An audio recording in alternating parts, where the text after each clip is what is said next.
Jim, as we are recording, we're not going to go through this now. We'll see. The Rock has uploaded a 21-minute video to Twitter doing a promo on Cody Rhodes. Good Lord, for 21 minutes. Apparently, he uploaded a shorter version and then added another 6 minutes and re-uploaded it, according to one of the things I see here. And here's another thing. So you know what the problem's going to be now? He's going to work overtime doing this to get himself over as a babyface being a heel, as opposed to being a heel Rock. That's what I'm afraid of. So the old reverse psychology method. By overloading it with classic Rock stuff that eventually, with all the insults, when you insult someone like that and they never get a comeback, and Cody's not going to get a good insult comeback with The Rock, eventually that heel becomes the babyface. But we'll see.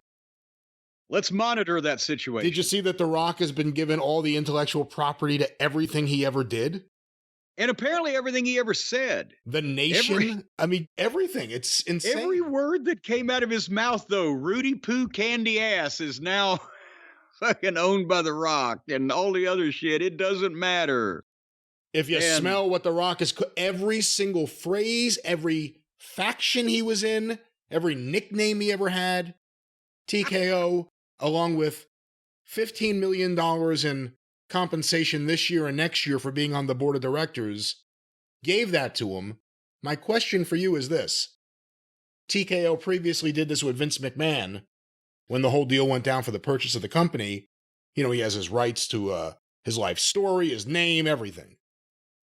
Should WWE, should TKO, a company looking to exist in the future, make money in the future, make money specifically off its intellectual property in the future, should they be doing a deal like this? Was it necessary? Was it going to cause the deal not to happen if you didn't turn over everything he ever did to him? Is it a dangerous precedent? Again, if you're a business built on intellectual property and content, when all of a sudden you give someone else that, there's no guarantee someone's on a board of directors forever. I've always said that. EVPs come and go. There are no guarantees that someone's going to be on a board of directors forever. There's no guarantee TKO will exist the way it does today forever. Is it a smart business move to give Dwayne Johnson, here specifically, or any wrestler, everything they ever did if your business model is built on owning that? Well, that's a difficult question with multiple parts. But first, here's the thing. With Vince, they would still have, and with Rock, they can still air the footage. And they're not having to pay, Rock every time that, like yesterday plays in an elevator and Paul McCartney gets 7 cents or whatever. But he has the merchandising rights on anything he said. Yes. But here's the point that I was going to make. In a case like this with Vince, they had to give him his rights because he wasn't going to put his rights in anybody else's hands. He never has and never is going to, or never was going to. So that was part of the deal. I understand that, to get the company sold and etc. Now they kind of look pretty good for doing that because I don't know that they want to exploit Vince McMahon's name very much in the future. But with The Rock,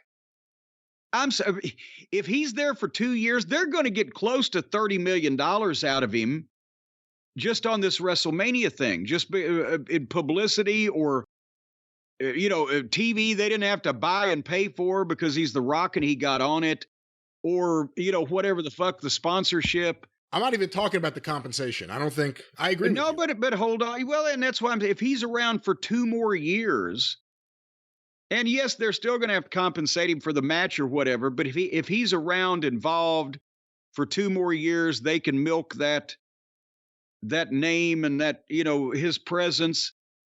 I think they're looking at it like, fuck, it's the fucking Rock. We'll give him these trademarks, these licenses, whatever.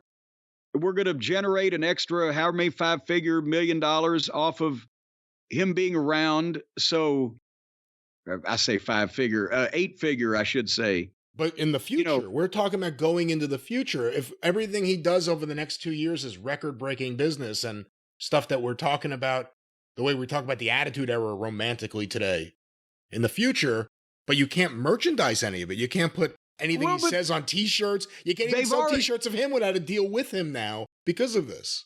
Yeah, but that's one guy in their universe. They're not going to make that deal for anybody else, maybe, and almost anybody else, assuredly. So for one guy to get what they want, if we're talking tens of millions of dollars, they don't care. Because they're talking in billions of dollars now. That's the fucking thing. We would talk about, they can give people $20 million, just go away, boy, you bother me. It doesn't matter to them anymore about the Rock's trade. They've been selling the T-shirts for 20 years. Now they give him all this shit. He comes in, he draws them money for another couple years. It's tens of millions of dollars. My question was, should they? My question was, should they have done that? I don't have a problem with them doing it in this situation because of what everybody's getting out of it. But they, for the most part, should not. And remember, I've said that Vince never wanted to do this type of thing or this particular thing or let guys, do this or that to set a precedent to upset the locker room, to upset the pay scale, or to say, well, you did for so-and-so, what about me? These people don't care. Because also not only are they, the Hollywood deal makers that can try to talk you into anything, but if they can't, they can just say, well, then fuck you then. You can go home because we don't need you. We are traded on the New York Stock Exchange and we're worth $25 billion or whatever the fuck. And you're goddamn, Kevin Owens or whoever the fuck. We don't care that we're paying you $2 million. Go away. It's nothing to us. It's trading stamps.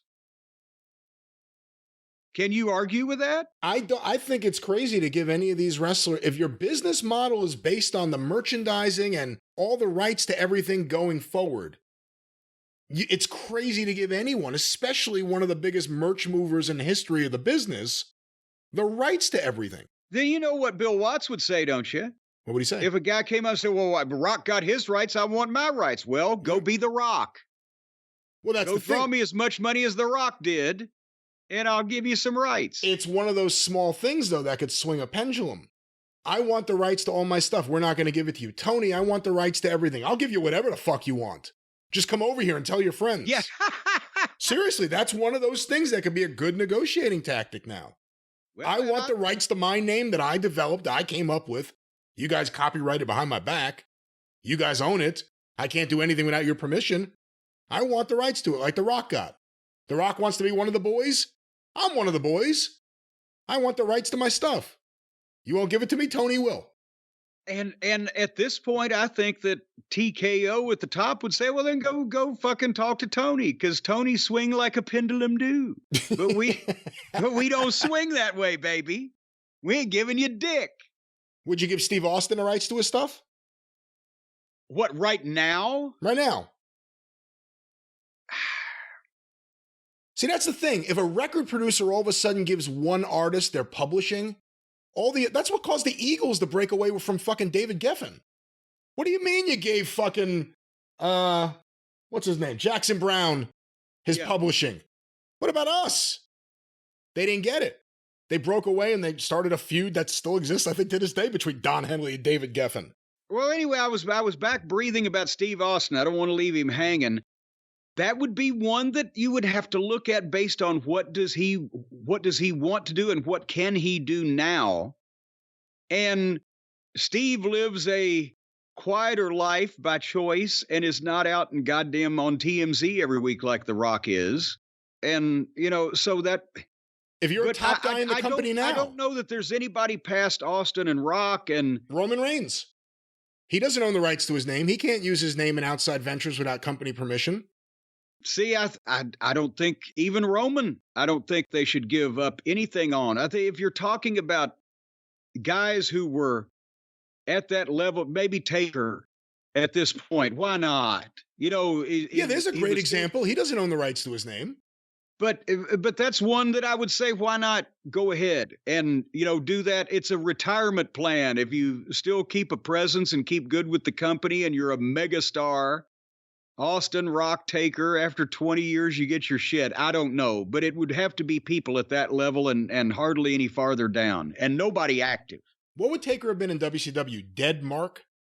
If he had ever made the jump. Like, what would they have called him if he had made the jump? It would have to have referred to him being a dead man, right? He would have been stone dead, Steve Williams. Steve Williams, they would have changed The Undertaker's name to Stone Cold Steve Austin. He'd been stone dead Steve Williams.